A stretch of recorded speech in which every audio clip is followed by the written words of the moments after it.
Tere tulemast kõikidele arhiivisõpradele ja kõikidele huvilistele, keda meie tänane uurijatunni teema kõnetab. Nagu te näete, täna me siis räägime hooneregistri toimikutest, mis on siis asutatud 1945 ja mida siis on peetud kuni 2003 aastani. Kuna tegemist on lõpetanud asutuse tegevusega, siis seetõttu on enamus neid hooneregistri toimikuid üle antud meie arhiivi. Et seetõttu ma tahaksingi nagu teha väikese ülevaate, missuguseid siis hooneregistri toimikute asutused on oma toimikud meile üle andnud ja vaatame siis täpsemalt ka, mis seal toimikute sees on, piilume dokumentidesse, siis teen väikese ülevaate niimoodi hoonete gruppide kaupa ja lõpuks annan ka väikeseid nõuandeid või väikeseid nipikesi, kuidas siis neid hooneregistri toimikuid arhiivist üles leida. Ma kohe algatuseks ütlen ära, nagu te näete, siin on visuaalselt on välja toodud, et kuidas neid toimikuid on siis nimetatud. Tegelikult algselt, kui nad tekkisid, olidki need inventariseerimise toimikud. Sellest asutuse ajaloost ma räägin natuke hiljem. Siis edasi said toimikute nimeks hooneregistri toimikuid ja üldiselt me võime ka nimetada neid lihtsalt hoonete toimikuteks.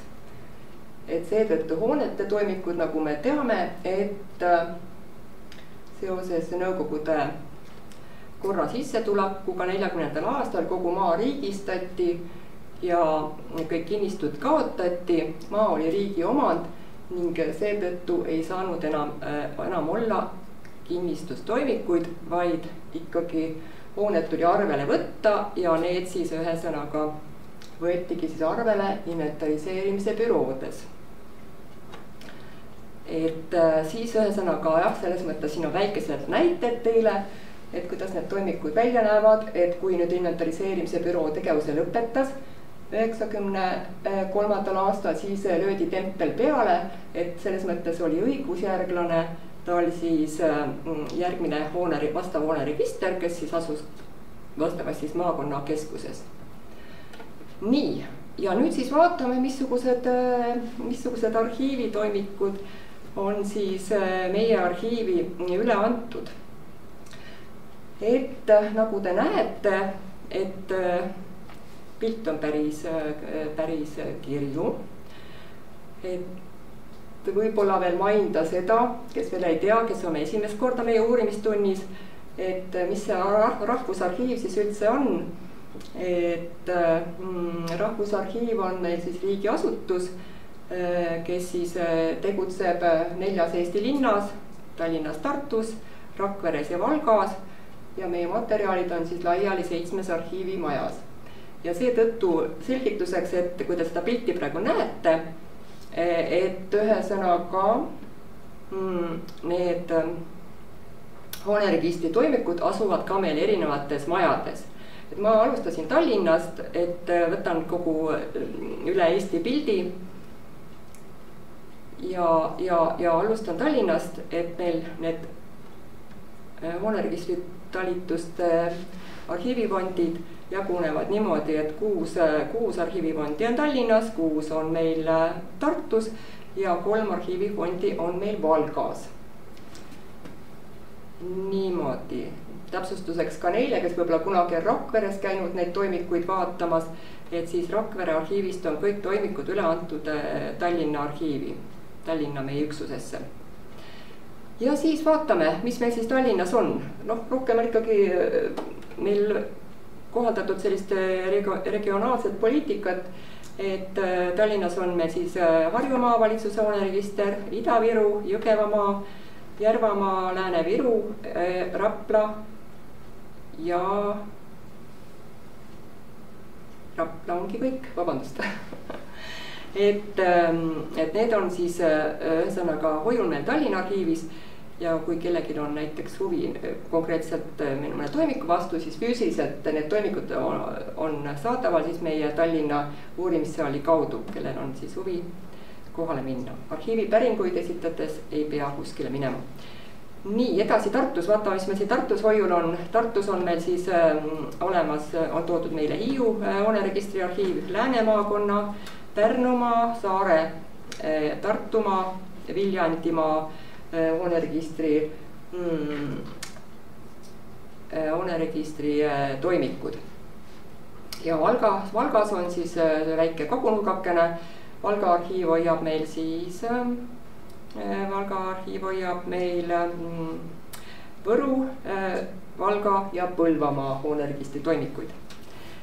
Nii, et sellega oleme ühele poole saanud, et võib-olla teil on väike ülevaade sellest, kus siis meie need hooneregistri arhiivifondid asuvad.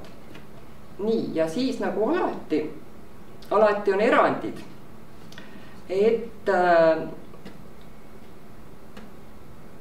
kuigi hooneregistritel oli kohustus koguda enda juurde kõik nii linnades kui ka endistes külanõukogudes hoiul olnud hooneregistri toimikud, see siiski niimoodi päris ei ole kujunenud. Et on olnud ka omavalitsused, kes on ikkagi need hooneregistri toimikud oma kätte jätnud ja näiteks praegu seoses selle valdade liitmisega ja selle meie haldusreformiga on tulnud välja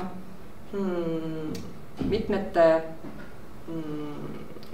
valdade puhul, et nad on neid toimikuid enda käes hoidnud. No näiteks siis nimetame on siin näiteks Konguta küla täitevkomitee juures peetud hooneregistri toimikud, Konguta siis vallavalitsus, kui liideti.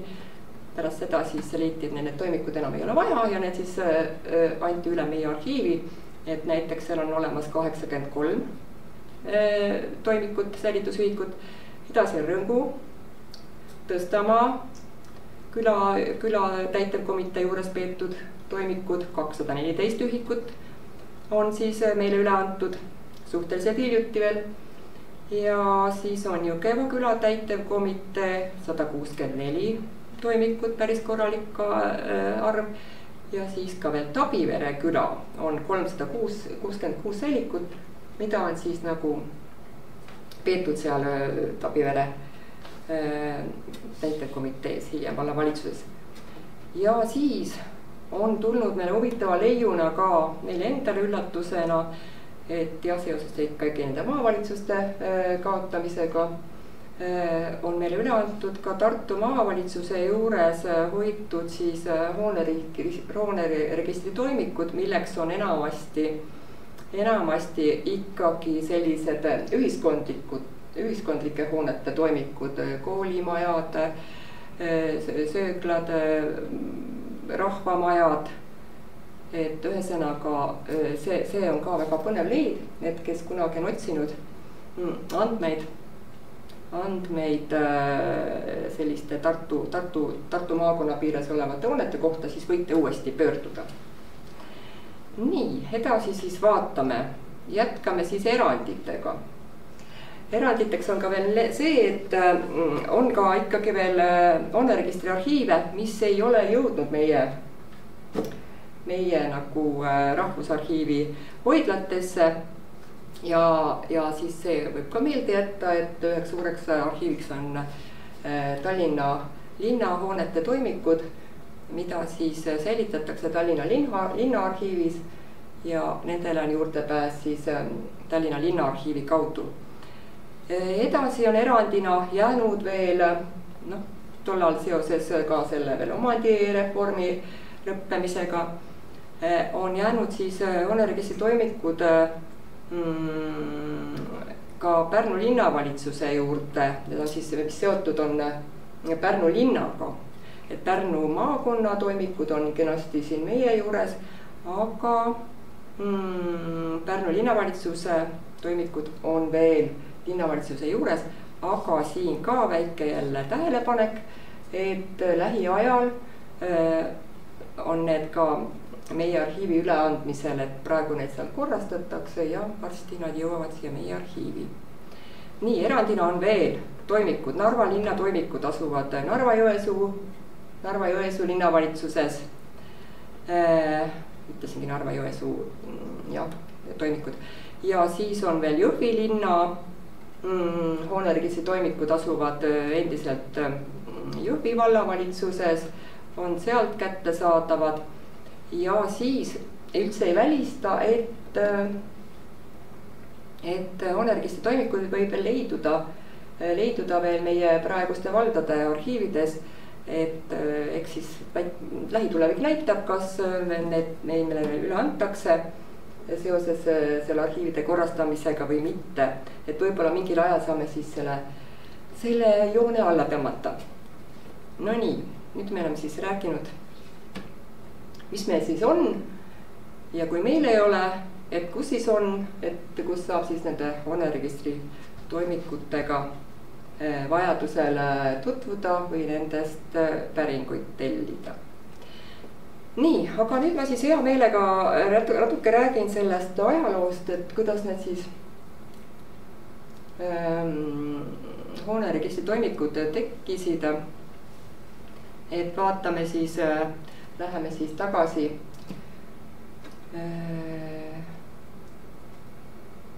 Nõukogude korra algusaegadesse, et nagu ma juba eelnevalt ütlesin, et maa riigistati, endised kinnistusametite arhiivid lõpetasid tegevuse ja anti siis arhiividesse, kuigi ja mitte päris kohe. Et ühesõnaga siis 1945. aastal konkreetselt siis moodustati linnade ja maakondade inventariseerimise bürood. Siis kaks nendest, Tartu ja Pärnu, nimetati Pärnu ja Tartu linna büroodeks, ülejäänud olid siis maakondade bürood. Et nendes büroodes, nagu ma siin praegu, et arvate, et ma valesti aru ei saaks, et olid jah maakondade bürood, mis tõesti siis 1950. aastal seoses siis selle administratiivreformiga muudeti ümber siis rajoonide büroodeks. Ja siis vallad siis nagu me teame, et vallad kaotati samuti ja valdade asemele siis moodustati need külade ja alevite töörahvasaadikute nõukogude täitevkomiteed ehk külanõukogud.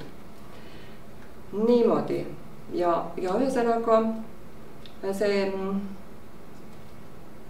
inventariseerimise bürood siis tegutsesid välja kuni meil siin meie vabariigi taastamiseni, täpsemalt 1993. aastal. Need inventariseerimise bürood alles reorganiseeriti ja nende asemele moodustati siis riiklikud hooneregistri maakonna talitused. Ja need kuulusid siis maakondade alluvusse ja sealt nad siis lõpuks siia meie arhiivi jõudsid, kui hooneregistrid lõpetasid tegevuse 31.12.2003 seoses siis uute registrite tekkimisega või õigemini olid siis sellel ajal olid juba paralleelselt tegutsesid kaks registrit, oli siis hooneregister ja oli ehitisregister ja lõpuks siis otsustati, et kaalukauss langes ehitisregistrile ja ehitisregister siis jäi ja ehitisregister on siis tänapäevani meil siin, nagu me teame, hoonete registreerimise ja nende toimingute ja tehingute üle nagu kontrolli pidav andmebaas. Nii, ma arvan, et ja siin ma juba rääkisin sellel teemat, mul on paar dokumenti siin leitud ka, mis näitavad, et kuidas siis ja mis aktiga siis meil need inventariseerimise bürood loodi. Siin on nii toredasti kirjas, et kutsuti ellu meil need bürood, no ei tea ja. Et aga siin on jah see dokument selle kohta käskirja antud välja kommunaalmajanduse rahvakomissari poolt, et moodustatakse maakondadesse ja linnadesse inventariseerimise bürood ja seda võibki lugeda siis nende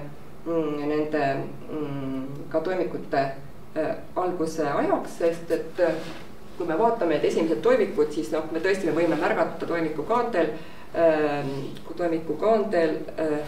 algusdaatumit, milleks on siis 1945 aasta.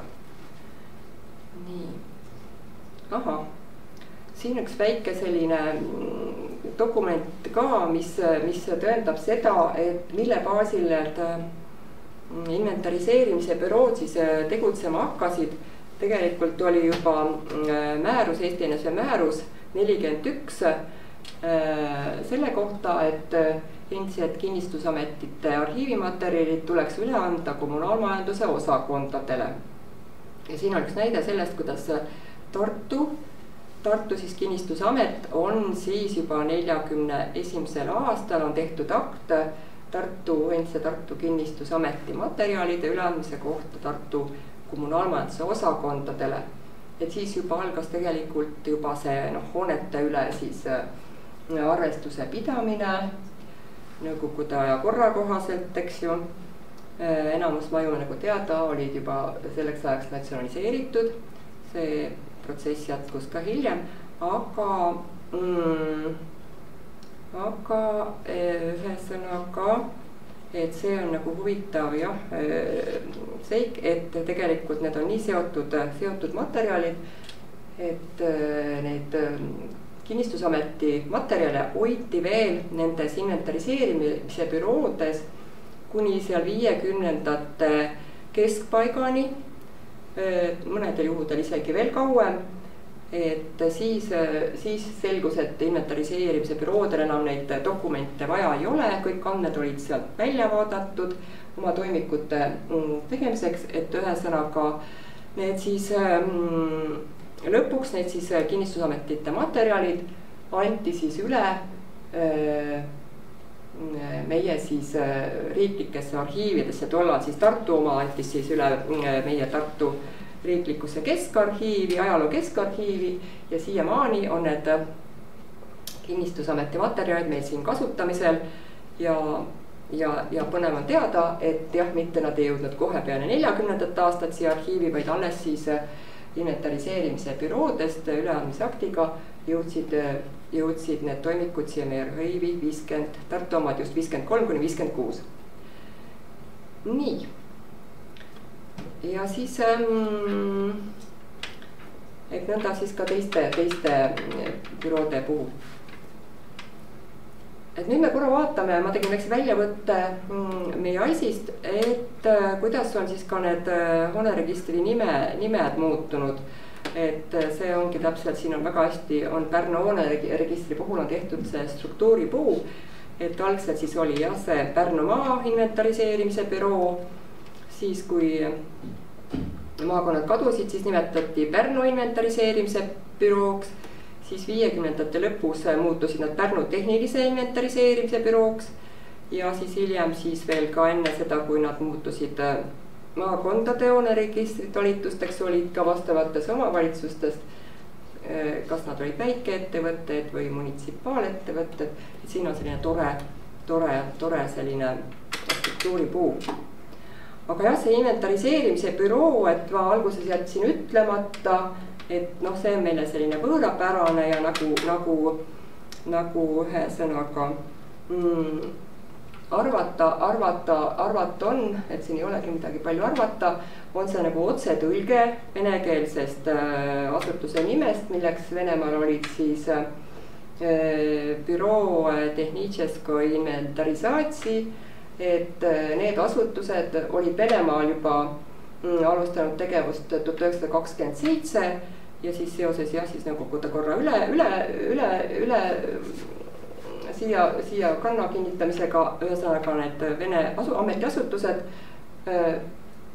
ametiasutused toodi siia ka meile üle, et sellest see nimetus võib-olla, kui kellelegi tekitab küsimust, miks selline põnev või mis põnev, noh, raskesti mõistetav asutuse nimi on, et tehnilise inventariseerimise büroo, see tuleb siis jah, tõesti otse vene keelest.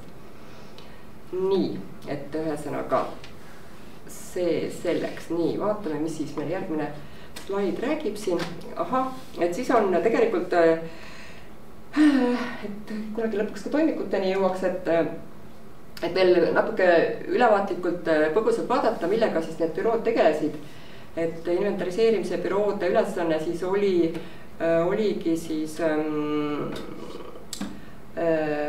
kohustus oli võtta siis hooneid arvele, tegeleda siis nende tehnilise arvestamisega, oli siis kohustus hoone inventariseerimise büroodel registreerida omanikud, omanike vahetused registreerida, siis oli kohustus kõikidele hoonetele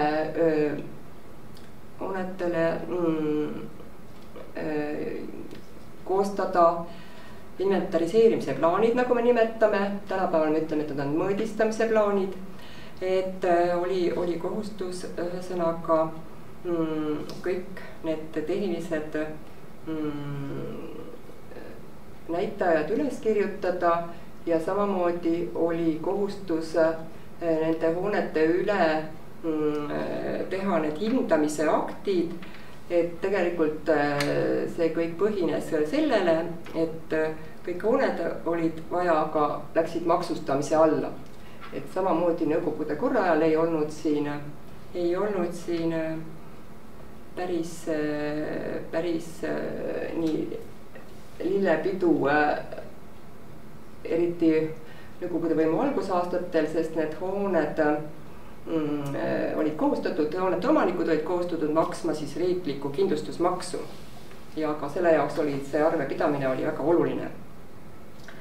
Nii, et see väike siin see ülevaate ja siin ka ma ka on kirjas mingi dokument leidsin, kus on siis kirjas need büroo peamised tööülesanded, milleks nagu te ise saate siin lugeda, on siin ühesõnaga maa-alade ja lisaks sellele jah, et hoonete kohta, et ikkagi siis pidi inventariseerimise büroo inventeerima ka selle maa-ala, mis kuulus siis selle hoone alla ja eriti siis, kui tuli tegemist uute ehitatavate hoonetega, siis oli vaja ka maa-ala inventariseerida ja mõõdistada. Ja nagu te näete, siin on kirjas, see dokument on mul, mis ajast, mul oli vist peas, veel oli 60. Et ühesõnaga kogu aeg nad pidid need tehnikud ja insenerid, kes seal büroos töötasid, pidid ühesõnaga neid hooned eriti algaastatel mõõdistama, joonistama. Siin on ka kirjas kohe, et olid siis keerulisemad objektid ja olid siis lihtsamad objektid. Ja neid on siin näiteks ikkagi päris aasta jooksul on näiteks mõõdistatud, plaanistatud 70 objekti ja lihtsamaid on siis näiteks 200 objekti mõõdistatud. Ja lisaks nii palju, et see mõõdistamine ei olnud tasuta, selle mõõdistamise pidi kinni maksma hoone omanik ja see ei olnud ka üldse tolle aja kohta mitte väga odav. Et kui näiteks seal keskmine kuupalk oli seal 50-ndatel 700 rubla, siis selle hoone mõõdistamise eest võidi seal küsida kuskil 100 kuni 150 rubla. Et see oli kõik rahaline, sest inventariseerimise bürood olid nagu ise mõeldavad üksused alguses. Nii, siin on ka korra üks veel ülevaate, kus saab näha, et millega siis täpsemalt need bürood siis tegelesid, et ehituslepingu krundi majavalduse registreerimisega, nad väljastasid siis tõendid ehituslaenu saamiseks, kes siis hakkasid oma uut elamut ehitama. Ja siis majavalduse inventariseerimise plaani koostamine oli siis nende ülesanne, majavalduse hindamine. Inventariseerimise bürood siis väljastasid õiendeid vastavaks siis toiminguks, mida vaja oli. Sinna läksid alla kõik need ostumüügilepingud, pärimise toimingud ja ühesõnaga tegeles peamiselt selliste toimingutega. Nii, vaatame, mis meil järgmine punkt.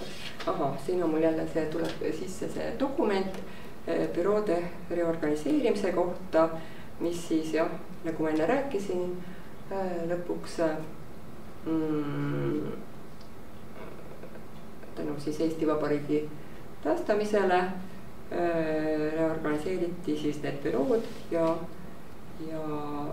anti need siis ülesanded hooneregistritele. Nii, sellest me juba rääkisime, et sellest hooneregistri ajalast on kirjutatud ka väga palju artikleid, sest hooned on inimeste jaoks üks oluline objekt. Ikkagi katus pea kohal, see puudutab meid kõiki. Ja siis omal ajal 1996. aastal, kui hooneregister siis veel tegutses, siis on sellest kirjutanud artikli Sõnumileht ja on siis intervjuu andnud tollane siis riikliku hooneregistri talituse Ülo Eesmets, kes siis on nii toredasti öelnud, et hooneregister on elav organism. Et tegelikult seda ta oligi ja samamoodi nagu praegu on siis ehitisregister, kes teeb siis kõiki toiminguid hoonetega seonduvalt. Et need kõik dokumendid, mis hooneregistris on tegelikult inimeste jaoks väga olulised, sest nagu siin on näha, et ühesõnaga, et hoone pidi olema registreeritud, et seda saaks müüa, kinkida, pantida, pärandada, esitada maataotluse saamiseks ja nii edasi. Et kuna oli Eesti Vabariigi algus, siis me nagu teame, oli käima läinud meil omandireform, oli alanud või juba oli käimas siis hoonete tagastamine, maade tagastamine, et kõik need dokumendid on õiguste tõendamiseks olnud väga vajalikud ja on siiamaani. Ei saa öelda, et meil ei oleks ükski päev, kus meil hoonete kohta ei tuleks arhiivi mõnda küsimust, kas siis uurimissaali või meie päringu postkasti, et hooneregistri toimikud on meil üks inimkasutatavaid allikaliike. Nii, ja siis ma natuke vaatan siis täpsemalt või lähemalt siis need natuke rühmitasin neid, et anda veel ülevaade näiteks eraldi siis linnade ja alevite hoonete toimikute kohta, et mis on siis nüüd kõige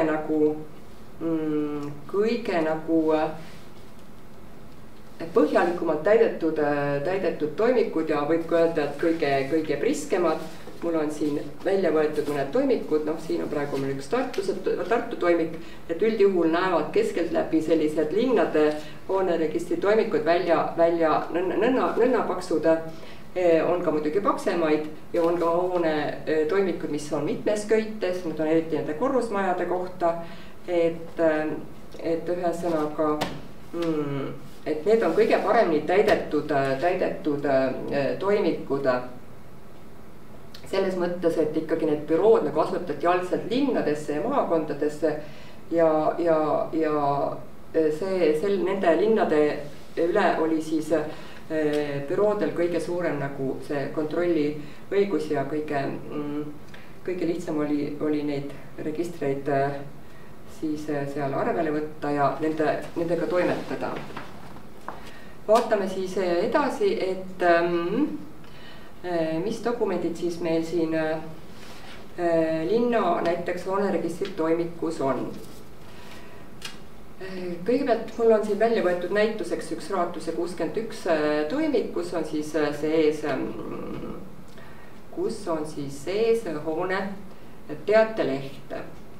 Et see on hooneregistri toimikutes meil eriti linnahoonete puhul üks väga oluline allikas. Et siin on nagu näha see üldinfo selle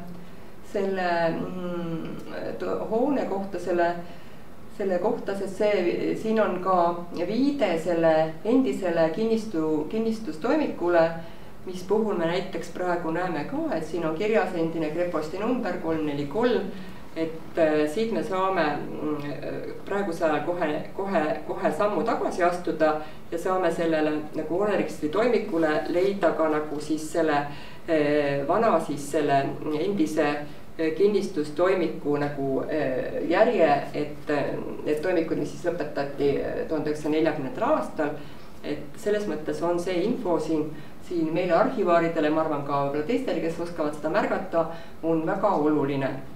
Et tihti meil küsitakse ka kogu hoone ajalugu, siis me või kogu kinnistu ajalugu, siis me saame selle numbri abil edasi liikuda endisesse kinnistustoimikusse ja siin on siis näha ka nagu kõik muud olulised andmed, et kellele siis kellele siis hoone kuulus. Siin on siis kirjas, nagu te näete, et see hoone siis kuulub, on siis natsionaliseeritud ja siin on siis ka see natsionaliseerimise alus, milleks on siis Eesti NSV Teataja ja siit näeme, et see hoone on siis võetud kohaliku Nõukogude elamufondi. Et selles mõttes selles toimikust saame juba selle teatelehe põhjal saame nii palju nagu infot selle hoone kohta. Nii, vaatame siis edasi. Siin on mul siis nüüd näha inventariseerimise plaan ja kuna nüüd on tegemist sellise hea näitega, et siin hooneregistri toimiku põhjal on ka näha kõik aadresside muutumised, et kui meil enne oli tegemist Raekoja tänavaga, siis Nõukogude ajal oli see tänav nimetatud 1. mai tänavaks ja praegu on siis tegemist meil Raatuse tänavaga. Et tegelikult kajastub hooneregistri toimiku peal meil see viimane tänava nimi või viimased aadressandmed, et kuna need peeti 2003. aastani neid toimikud, siis ikkagi see aadressi andmed on seal ikkagi viimase aja seisuga. Aga siit toimikust tulevad välja ka need eelnevad tänavate nimed ja numbrid, mis võisid muutuda. Et võisid muutuda ka hoonete aadressid selles mõttes, et võis muutuda ka tänavanumber, et kui ennem oli 60, siis pärast ta võis olla 62. Et selles mõttes on jälle see kõik jälgitav. Nii, ja siin on veel siis üks vahva inventariseerimise plaan, see on nüüd linnamaja. Meil siis Raatuse tänav 60, mis meil see oli, 60 majavalduse plaan, et lihtsalt võtsin ühe väikese näite siia, et päris kõike ei jõudnud siia üles kopeerida. Aga et see on siis jah, väike majakene Raatuse tänaval, see on ka praegu alles, kuigi ta ei näe enam päris selline välja. Aga see, et all on olnud nagu tööstuslikud ruumid, et see on ka praegu tänapäeval, et seal on kogu aeg olnud mingisugused kauplused või firmad sees, et see on nagu säilitanud oma sellise järjepidevuse ja üleval on siis mõnel korterid. Ja nõnda siis mõõdistati või tehti ka need roodade kohta läbilõiked, siin on praegu näha näiteks, kui keegi soovib oma hoonet ümber ehitada või midagi sellega teha, et siin on näha need kandvad seinad ja kõik muud olulised konstruktsioonid, et kui hakata ümber ehitama, et see maja kokku ei kukuks. Nii, siin on üks teateleht jälle, vaatame edasi, linnavara puhul siis olid jah need teatelehed ja siis alati kuulus ka hoonete inventariseerimise juurde tehniline pass, mis meie jaoks algul arhivaaride jaoks tundus selline igav dokument, aga tegelikult kanti siia sisse hoone kohta kõik tehnilised andmed, mõõdistused, kõik ruutmeetrid, kubatuurid, kõikvõimalikud tehnilised andmed. Ja mida aeg läks edasi, praegu see on siin meil 67. aastast, et mida aeg edasi, seda täpsemalt need tehnilisi passe hakati koostama, et need läksid järjest põhjalikumaks. Nii, siin on üks näide siis veel ka sellest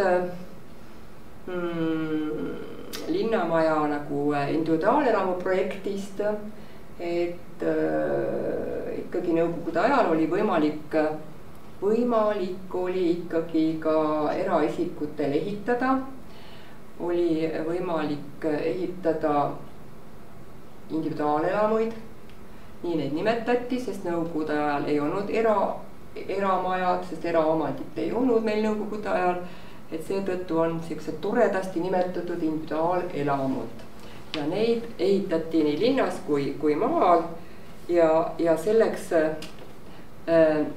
on just tore see, kui on nõukogude ajal ehitatud, et siis tõenäoliselt on toimikus ka olemas see individuaalelamu algne projekt.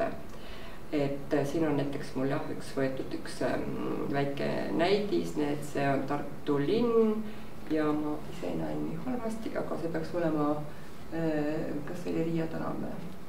Nii, vaatame, kes siit tuleb paremini. Et siin on siis seesama hoone on ka nagu läbilõikes, et need hoone algsed projektid ja projekti kirjeldused on tihtilugu siis toimikutes, kui on tegemist nõukogude ajal ehitatud hoonega ja tihti läbi inimesed küsivad, siis nad võtavad mõlemad, sest tegelikult on oluliselt nii projektijoonis kui ka inventariseerimise joonis, et mis vahe nendel siis on. Vahe on selles, et projektijoonis tehti enne hoone ehitamist ja inventariseerimise plaanid koostati siis pärast hoone valmimist. Et seetõttu olid need võis olla ka näiteks inventariseerimise plaanidel juba muudatusi, et võib-olla kõik ei ehitatud täpselt projekti järgi, aga siis kui hoone oli valmis, siis kui hoone inventeeriti ja arvele võeti, siis kanti sinna peale täpsed ruumide paigutused ja mõõdud. Et see on selle vahe projektijoonis ja inventariseerimise joonis. Aga jah, et vanemate hoonete kohta, mis on ehitatud siin enne inventariseerimise büroode algust, nende kohta hooneregistri toimikutes üldjuhul projekte ei ole. Neid tuleb siis otsida juba varasematest allikatest ja nendest on meil siin uurimistundides juba juttu olnud, kust võiks leida näiteks projekte vanemate hoonete kohta ja sellel teemal, kellel huvi, see otsib ja see leiab. Nii, siin on üks selline tore veel selline fotopilt, kuidas siis hakkas tegelikult see just 60-ndatel hakkas see individuaalelamute ehitamine, sest elujärg oli juba jõudnud meil siin kommunismi ühiskonnas sinnamaale, et kuidagi oli natukene juba see elu helgem, inimestel olid töökohad ja ühesõnaga ikkagi seda individuaalelamute ehitamist ka selles mõttes soodustati, et see lahendas mingil määral ka seda elamuprobleemi, mis eriti linnades oli, sest hakkas see suur korrusmajade ehitamine algas ka alles ju 60-ndate seal alguses, et ühesõnaga paralleelselt siis anti siis luba ka inimestel oma individuaalelamuid ehitada. Jah, just nii. Et see oli käsikäes ja nüüd me siis jõuamegi selle korrusmajade teemani, et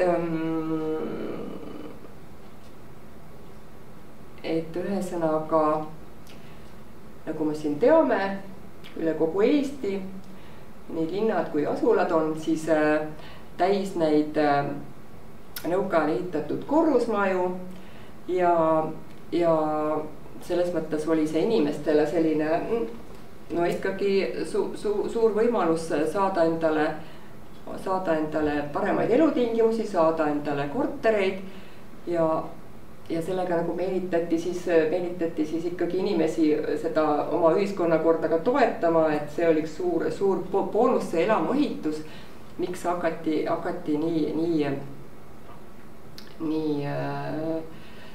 suurelt nagu neid korrusmaju ehitama ja siis nagu Tartu linna puhul me siin teame ikkagi sellised esimesed korrusmajad on 60-ndatest. See Annelina algus, näiteks kus ka mina elan praegu, elan Pärna tänavas, ma tean, et minu maja on ehitatud 1967. aastal. See on selline tüüpprojekti järgi ehitatud korrusmaja ja see maja, mis siin pildi peal praegu on täpselt minu majaga risti asetsev maja, mis on selles mõttes nagu põnev ja hästi kvaliteetne maja, et see hoone on siis kuulus niimoodi juba kooperatiivsesse elamufondi.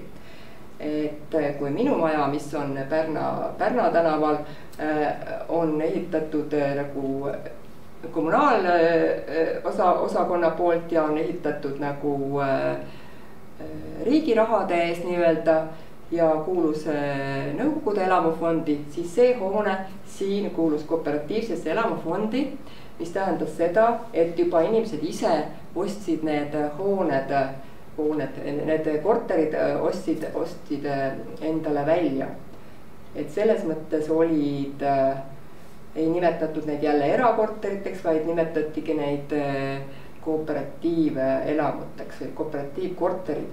Ja see on selline tore silikaatidest elamu ja selle hoone projekti autor on meil tuntud Tartu linna arhitekt Raul Kivi. Et tema tegi mitmeid sellised toredad kooperatiivseid korrusmaju, et ta on natuke eriilmeline ja nagu annab tooni seal teiste samasuguste vahel. Aga nende toimikute osas ma ei hakanud plaane välja siin teile pildistama, sest ütlen infoks nii palju, et nende korrusmajade kohta on üldjuhul toimikud olemas. Sinna toimikusse siis kuuluvad, mis on kõige tähtsam ikkagi selle ehituse ekspluatatsiooni võtmise akt, mis nüüd näitab seda, millal see hoone valmis sai, kui suur ta oli, missuguse tüüpprojekti järgi ta on ehitatud või missuguse projekti järgi, kes oli ehitaja. Et selles mõttes nende korrusmajade kohta on ka päris head andmed olemas ja on ka olemas inventariseerimise plaanid korruste kaupa, kelder kaasa arvatud. Et kellel on siis vaja näiteks, kes soovib oma korterit renoveerida või miskit teha, siis saab meie käest selle korteriplaani siit arhiivist välja küsida. Ja siis lisaks sellele on nende puhul oluline öelda seda nende korrusmajade puhul, et kuna näiteks see minu maja, mis kuulus Nõukogude elamufondi, selle hoone kohta omandidokumente nagu sees ei ole või mis omandidokumente ei saanudki olla, et toimikust ei tule välja, kes selles majas siis Nõukogude ajal elasid. Aga sest elanike kohta peeti eraldi arvestus elamujaoskondades või majavalitsustes ja need dokumendid on just seal korterikaartidel kirjas elanike kohta, aga ikkagi nendes hooneregistri toimikutes on sees omandidokumendid alates sellest ajast, kui algas meil pihta suur erastamine, et ikkagi kõik need korteri omandite korterite omandamisdokumendid on nendes korrusmajade toimikutes kenasti olemas.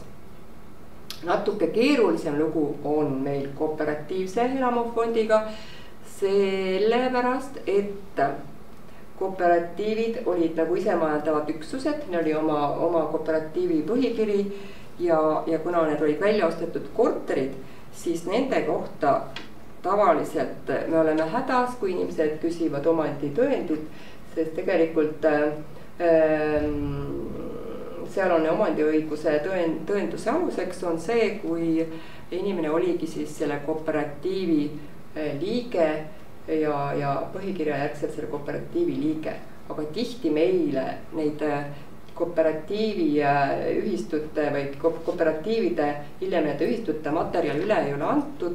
Meil on ainult toimik, kus me näeme need tehnilised andmed ja vahepeal on ka põhikiri sinna nagu kopeeritud vahele, aga meie jaoks on nagu kõige keerulisem on tõendada nende kooperatiivelamute korterite omandiõigust, et see tekitab meil siin natukene peavalu ja otsimist. Nii, korrusmajade puhul, et see kehtib ka üle Eesti, et samamoodi kõikides nendes erinevates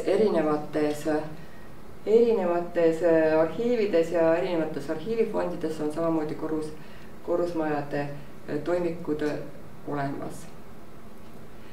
Nii, siis siin üks rõõmus lõbus pilt, kuidas elu rõkkab meil korrusmajadel. Siis korrusmajadest ka nii palju, et üldine Nõukogude elamuehitus nägi ette, et linnades ehitada selliseid 4–5-kordseid maju, seal olid ette nähtud omad tingimused ja maale ehitada siis 2–3-kordseid maju. Et see on üks tore siin näide, lihtsalt fotonäide, et Haljalas igas ka sellises väikses asulakeskuses asulakeskustesse tekkisid sellised klooside, sofooside ja sellised väiksed korrusmajad, et just oli see tingimus, kui me tihti ringi sõidame, siis me näemegi, et tõesti asulates ongi sellised 2–3-kordsed majad ja linnades siis 4–5-kordsed, hiljem ka 9-kordsed. Aga jah, seda on tore teada, et seal olid kõik oma valgusnõuded, et kuidas pidi ühesõnaga mitu tundi pidi ühesõnaga korrusmaja pidi olema ehitatud linnas niimoodi, et ühesõnaga vähemalt 3 tundi päevas peab päikene aknast sisse paistma. Et seetõttu need eriti algselt ei ehitatud väga tihedalt, et just on eriti siin Annelinna alguse poole ja mujal on need ikkagi majade vahed on piisavalt suured, et seal olid omad nõuded ja tingimused. Et see on põnev see planeerimine. Nii, ja nüüd me siis räägime natuke maal asuvatest toimikutest. Nendega on nüüd natuke keerulisem lugu. Et kui linnatoimikud olid nagu suhteliselt hästi peetud ja alates juba sealt 45. aastast, siis maal asuvate hoonetega on lood keerulisemad. Et selles mõttes on keerulisemad, et nende nagu järelevalve oli siis külanõukogude käes ja külanõukogud siis pidid oma siis territooriumil olevate hoonete kohta siis pidama nagu siis arvestust, aga see neil selles mõttes hooneregistri toimikute näol eriti hästi ei õnnestunud või õigemini ei olnud seda konkreetselt veel korraldust või nõudlust, aga kus siis ikkagi kõik hooned pidi olema üles loetud, et just maal asuvate hoonete registreerimiseks siis ühesõnaga peeti siis külanõukogudes olevaid majapidamisraamatud, kuhu siis lisaks inimestele oli ka kohustus sisse kanda ka kõik andmed hoonete kohta. Et selles mõttes isegi algselt jah, need majapidamisraamatuid hakati pidama juba alates 46. aastast. Et kui me näiteks juhul ei leiagi hooneregistri toimikut mõne maal oleva hoone kohta, siis me pöördume kohe sellise tänuväärse allika poole, milleks on majapidamisraamatud ja kuhu siis ühesõnaga kanti sisse ka lisaks inimestele kanti sisse ka andmed hoonete kohta ja nende ehitusaegade kohta. Et see olenes ka sellest, kuidas mõni külanõukogu neid andmeid täitis, mõni täitis väga korralikult, on väga põhjalikult hooned üles loetud ehitusajad, taga on ka neid, kes märkisid kuidagi väga lakooniliselt, aga see kohustus oli külanõukogudel olemas. Nii, aga siis maal asuvate hoonete üle siis sellise parema ülevaate ja korra saamiseks anti siis välja, näete 21. detsember 1967 anti välja ministrite nõukogu määrus, et ühesõnaga, et kodanike isiklikus omanduses olevate maal asuvate elamute ja majandushoonete arvestuse korra parandamise kohta. Et see näitaski seda, et tegelikult maal asuvate hoonete kohta ei olnud nagu sellist, kuni nagu 65. aastani ei olnud sellist korda, ütleme, et ei olnud sellist head ülevaadet ja seetõttu siis kohe võeti nagu riigi tasandil ette selline määrus, et hakata siis maal olevaid hooneid ja nende siis omanikke siis nagu seadustama ja teha nende kohta siis korrektne register. Niimoodi, et alates sellest ajast ikkagi on hakkasid ka tekkima need hooneregistri toimikuid, rohkem hakati neid toimikuid siis nagu ka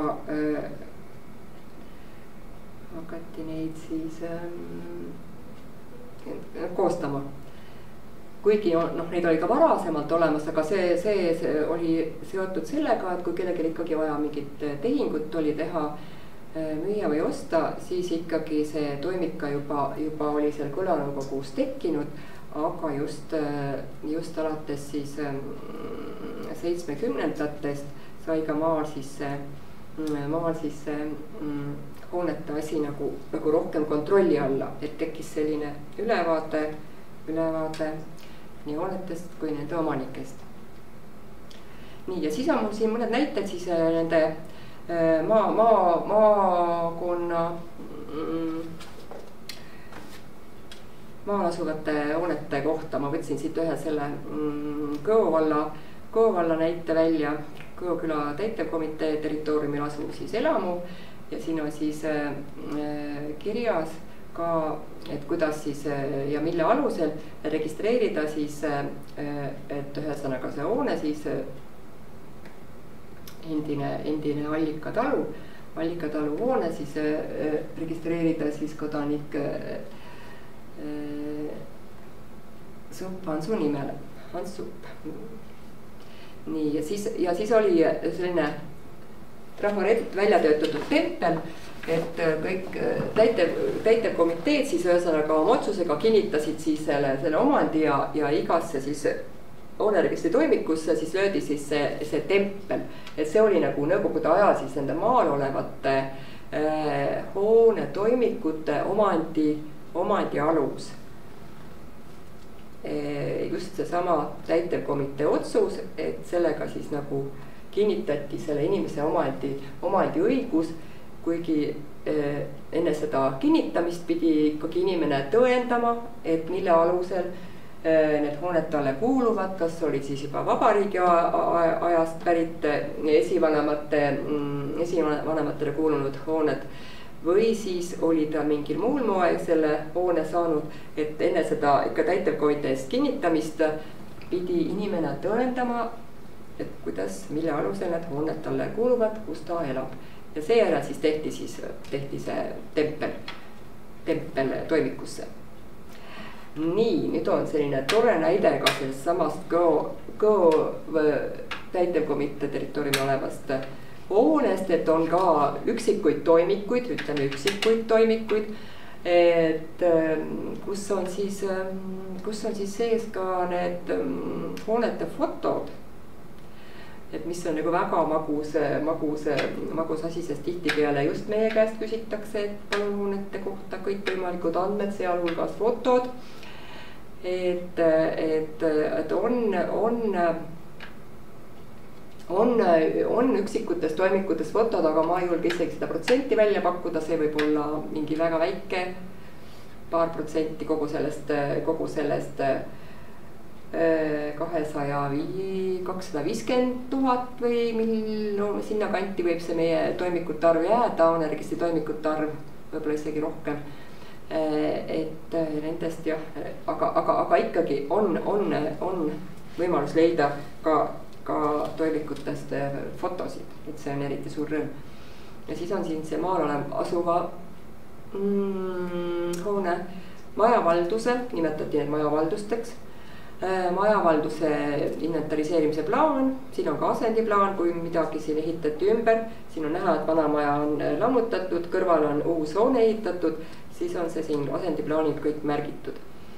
Nii, siin on uus plaan, siis ma näitan veel neid dokumente, mis on siis selles nüüd toimikus veel olemas. Et meil on siin olemas nüüd akt, siin on ka selline dokument, milleks on siis, mis nõukogude ajal anti välja, et on, mida anti välja jah, kuni 50-ndateni, et see on siis nõukogude ajal siis, et maa nagu põliseks pidamiseks kinnitamise akt, et sellega siis anti siis nagu meelituseks ikkagi inimestele nagu maa põliseks kasutamiseks, mitte see, et nagu maa ei võetud sul täielikult ära, aga ikkagi olid sellised nõukogude ajal välja antud maa põliseks pidamise aktid, mis on ka originaalis sellised väga ilusad värvilised aktid, aga tegelikult nende väärtus nõukogude korra edenedes tegelikult nende väärtus kadus ära, sest maad jagati kõigile võrdselt ja ühe palju ja kellelgi ei tohtinud olla 9 hektarit maad nõukogude ajal. Nii, vaatame siis edasi. Mis meil järgmine dokument ja samamoodi on jälle see tempel, mis pandi siis pärast seda omandi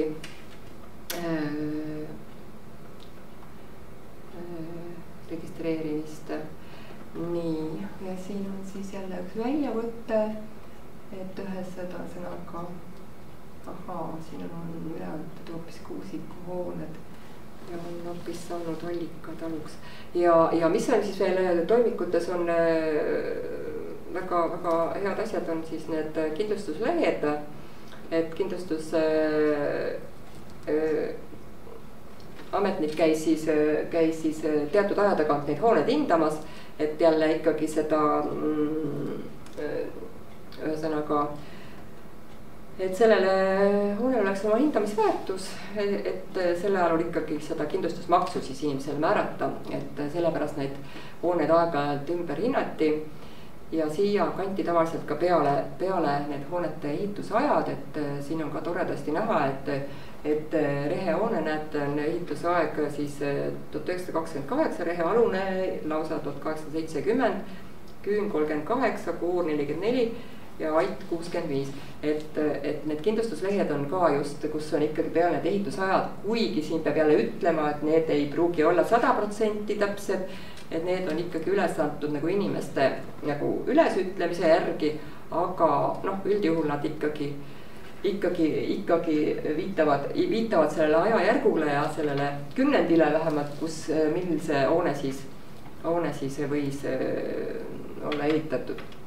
Nii, siis vaatame ühe maal oleva toimiku veel, et ma tahtsin näidata, et nendes toimikutes on ka olemas, see on meil praegu siis Karksi Koloosi territoorium ja see on siis Karksi küla nõukogu, et kuidas ikkagi nendes ka nõukogude aegsetes hooneregistri toimikutes on olemas need vabariigiaegsed ostulepingud ja omandamise dokumendid. Et see on ka põnev, et tõenäoliselt on siin tegemist see inimese enda käes olnud selle dokumendiga, mille ta siis on kenasti üle andnud ära sellele inventariseerimise büroo toimikupidajale siis, et saaks see tema omand siis nagu siia nõukogude ajal registreeritud. Ja siin on samamoodi siis näha, et need külanõukogud andsid välja õiendeid siis nendele siis kuuluvate hoonete kohta, kus olid ära nimetatud siis kõik hoone nimed. Ja siis vaatame veel mõnda näidet. Siin on üks meil kabina. Vot siin ongi nüüd see tore värviline akt siis meil nõukogude aja algusest, kus oli siis kirjas, et maa antakse siis talupidajatele maa põliseks kasutamiseks, põliseks pidamiseks kinnistamise kohta. Et see nagu meenutas veel sellist eelmist ühiskonnakorda või sellelt dokumendi liigilt võetud nimetust, et selline siis tore akt anti siis välja. Nii, ja siis on sellised dokumendid või selles toimikus, et siit ma tegin siis selle lihtsalt tervest toimikust tegin vist koopia, et lasta läbi, et saaksite näha, mis dokumendid siis siin toimikus on. Ja see nüüd on üks oluline dokument, seesama on nüüd dokument, mille alusel siis nüüd kõik siis külanõukogud oma need omandi siis ühesõnaga jalule seadis, et siin on siis kohe lausa niimoodi külade kaupa siis kanti siis need hoonete omanikud siis nagu registrisse või nende kohta siis koostati ka toimikud, et see on veel kord see sama dokument, kus on näha, et ühesõnaga siin on alla kriipsutatud, et ka selle hoone omanik on siis selle otsuse alusel saanud endale omandiõiguse. Et neid siis andsid välja külatäitevkomiteede istungitel ja need protokolliti. Nii, lähme siis jälle edasi. Vaatame, mis meil siin veel on. Siin on ka lihtsalt sellised jälle neid stamme, jälle see sama kindlustuslehk, kus on peal andmed hoonete kohta. Siin on ka üks tore näide Alatskivi külanõukogu alla kuulunud toimiku kohta, kus on ka näha, et on jälle välja võtta sellest praegusest meie arhiivi kinnistusregistrist, mille fondi number on ka sama 2381. Et selle alusel on siis nõukogude ajal siis see omand siis ära tõendatud. Ja siin on siis selle Alatskivi siis selle hoone elumaja andmed või tähendab hoonete andmed, ehitusaastad ja siin toimikus samamoodi, nagu mulle sattus täitsa juhuslikult näppu, on siis hoonete fotod. Selline tore uhke maja, näete siin siuke koer valvab, päris korralik hunt oma majapidamist valvamas ja siin on samamoodi kõik on siis need inventariseerimisplaanid, et siin on selline vahva oma käega joonistatud inventariseerimise plaan, et see läks nagu arvesse, mõõdud on peal, näete kui kalligraafiline selline kodu kootud inventariseerimise plaan, asendiplaan. Nii et ühesõnaga kokkuvõtteks siis maal asuvate toimikute kohta on meil öelda seda, et neid on ikkagi väga palju säilinud, aga on ka neid, mida ikkagi, mis maal asuvate hoonete kohta, mille kohta meil ikkagi toimikud lihtsalt ei ole. Et selles mõttes me alati veel teeme lisaotsinguid, kui me alati küsitleme andmeid selle kohta, kas on äkki külapiirid muutunud, kas on äkki kuidagi omaniku järgi saame veel otsida neid andmeid, et selles mõttes me alati anname endast 100%, et leida inimese jaoks seda toimikut, aga kui ei ole, siis ühesõnaga, siis lihtsalt ei ole. Nii, ja siis ma korraks räägin veel ka garaažide toimikutest. Garaažid on nüüd ka üks selline hoonete grupp, mille kohta meil on toimikuid ka väga kaootiliselt. Õige mitte meil, vaid hooneregistrites oli neid kaootiliselt. Ja neid toimikut hakati ka pidama siis ikkagi suhteliselt hiljuti või nende kohta toimikud avati. Ma tegin siit ühe väljavõtte, näete. Nende daatumeid, siis alguse daatumid on siin just, et ikkagi on hakatud need garaažide toimikud vormistama alles meil siin vabariigi alguses. 93, 97, veel lausa hiljem on siin hakatud või 2001 näiteks isegi on neid garaaže hakatud arvele võtma, et see on ka meie jaoks üks selline väga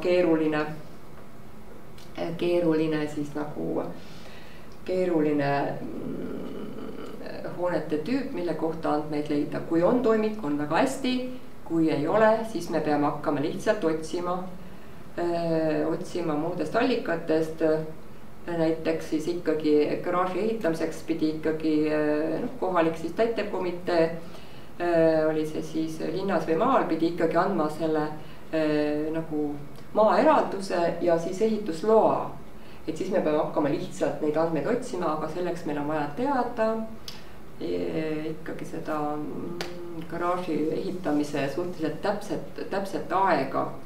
Et on juhtumeid, kus me ikkagi leiame need alusdokumendid üles, et tõendada ära, et see garaaž kuulus sellele. Nii, garaažidega on ka meil selles mõttes natukene kehvad lood.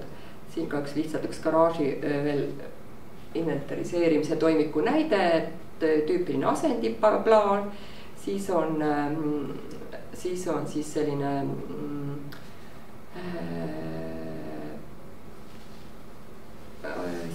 selline hoonete, see garaaži inventariseerimise plaan, siin isegi on ka garaaži otsas väike selline muu ehitis ja sellised nad siis välja nägid ja läbilõige ka. Ja alati lõpus on siis eksplikatsioon, kus siis kirjeldati siis need garaaži mõõtmed, andmed, kubatuur pandi ka kirja. Et ja garaažide puhul teeb just eriti keeruliseks see, et siin eriti linnades suurde majade ümber ehitati need grupi garaaže. Neid ehitati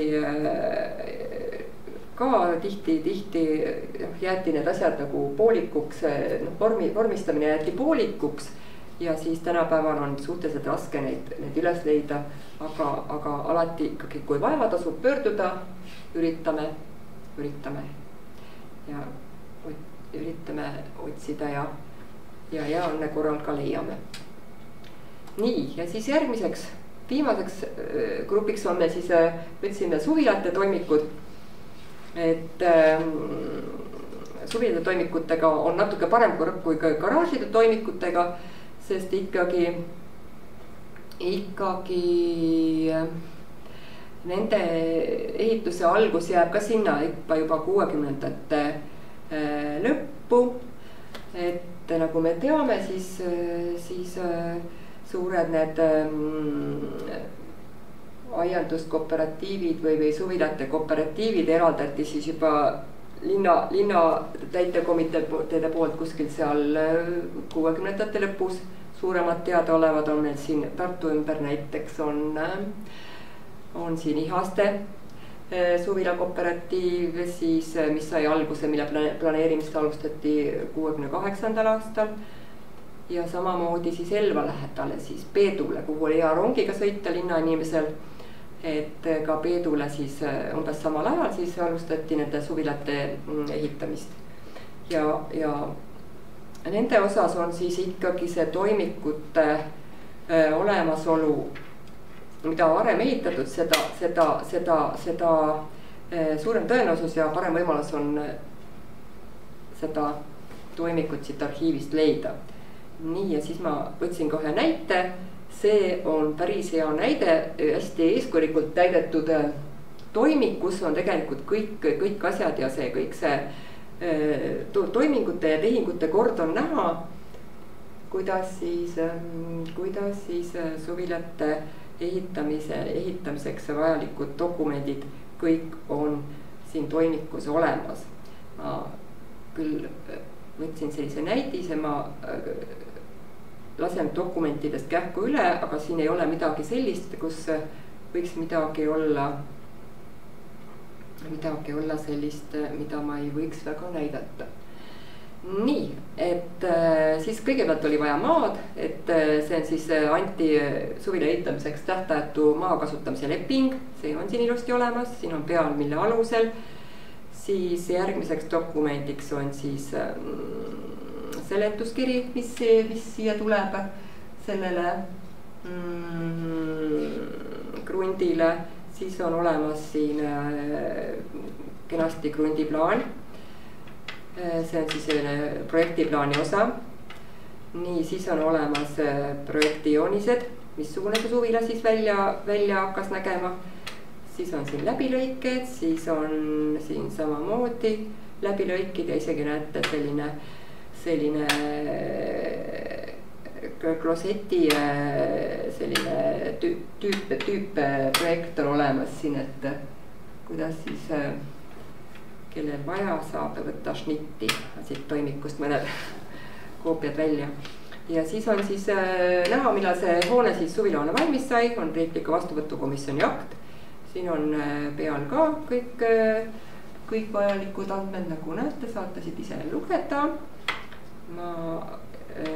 Siin on ka tavaliselt puudused, kui miskit oli märgitud, siin on peal ehitaja, kes ehitas, kui kaua ehitati. Ja siis siin on veel selle kodaniku poolt avaldus, et kui tal nüüd see hoone on valmis saanud, et see registreerida siis selles inventariseerimise büroos.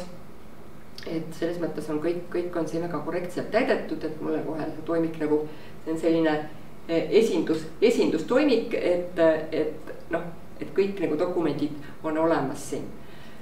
Et seda on kohe nagu rõõm vaadata. Koondakt, siis on hindamisakt, et sai maajale ka selle kindlustussumma peale panna ja siis on avaldus hooneregistrile ja siin on sellised näha ka õiendid, mida andis välja siis hooneregister ise.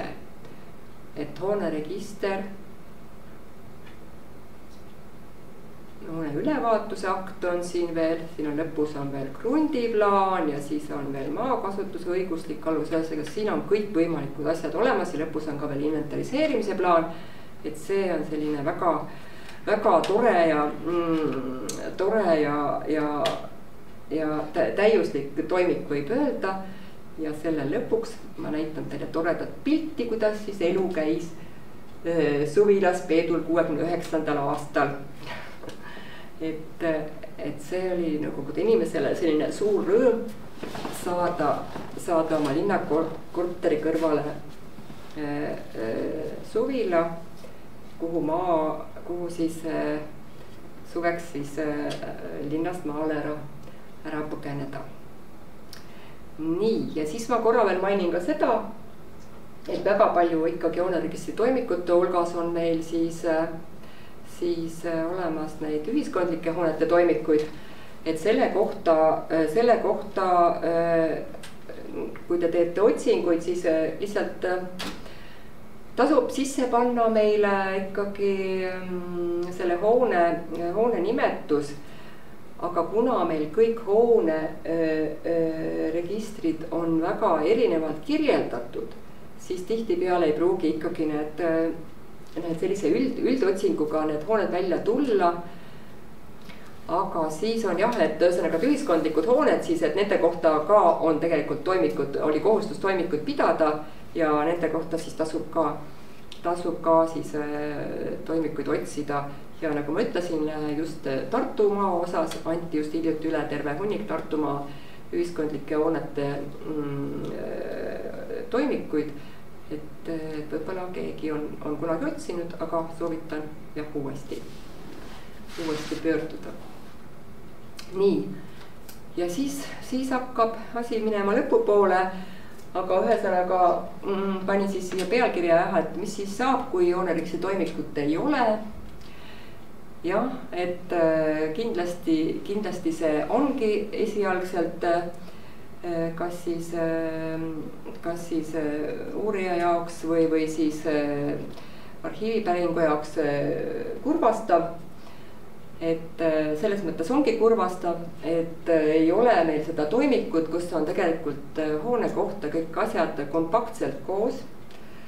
Et seda toimikut kui ei ole, siis ei ole ja siis tulebki hakata siis need andmeid hoone kohta otsima erinevatest allikatest, mis tegelikult ei olegi enam siis jah, meil siis uurija töö, vaid selles osas on olemas meil arhivaarid ja kõige kasulikum on ikkagi siis pöörduda juba arhiivipäringuga arhiivi poole, kus siis arhiivitöötajad siis vajalikud andmed üles otsivad, eriti kui need andmed on vajalikud veel õiguste tõendamiseks või kuskil asjaajamiseks.